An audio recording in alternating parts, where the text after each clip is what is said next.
നമസ്കാരം. പലരും ചോദിച്ചത് കൊണ്ട് ഞാനൊരു മറുപടി ഇടുന്നതാണ്.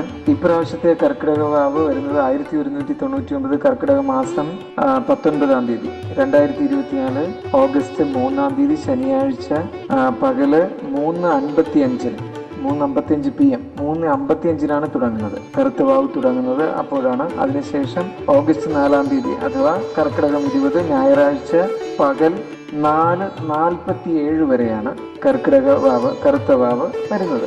ആ സമയത്തിനുള്ളിലാണ് ബലിയിടേണ്ടത്. അപ്പോൾ അങ്ങനെ വരുമ്പോൾ കറുത്ത വാവ് രാവിലെ വരുന്നത് ഞായറാഴ്ച രാവിലെയാണ് വരുന്നത്. ആ രീതിയിൽ വേണം ബലിക്ക് വേണ്ടുന്ന കാര്യങ്ങളെല്ലാം ചെയ്യേണ്ടത്.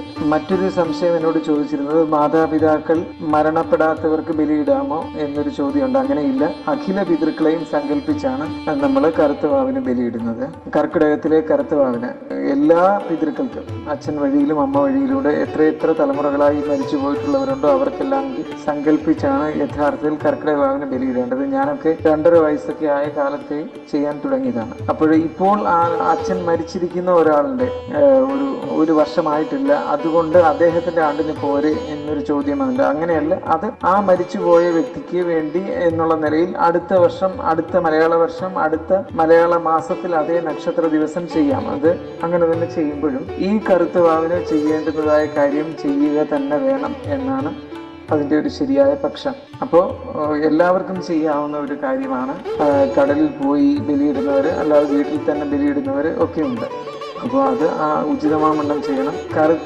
കർക്കിടകത്തിലെ കറുത്ത വാവിൻ്റെ ബലി മാതാപിതാക്കൾ ജീവിച്ചിരിപ്പുണ്ടെങ്കിലും ഇടുന്നതിന് പ്രശ്നമില്ല. എന്ന് വെച്ചാൽ ഇടേണ്ടത് തന്നെയാണ്. നമ്മൾ സർവ്വ പിതൃക്കളെയും സങ്കല്പിച്ച് വേണ്ടുന്ന കാര്യങ്ങൾ ചെയ്യുക എന്നുള്ളതാണ്. കറുത്ത വാവ് ദിവസം വേറെ കുറേ ശാസ്ത്രീയതയുണ്ട്. ഭൂമിയിൽ ഈ നെഗറ്റീവ് എനർജി കൂടുന്ന ദിവസമാണ് എന്നൊക്കെയുണ്ട്. പരേതാത്മാക്കളുടെ സാന്നിധ്യം കൂടുന്ന ദിവസമാണെന്നുണ്ട്. ഇങ്ങനെ ഒരുപാട് കാര്യങ്ങളുണ്ട്. എന്തായാലും ആചാരം ഇങ്ങനെയാണ്. അതിന് വേണ്ടുന്ന കാര്യങ്ങൾ നിർവഹിക്കുക.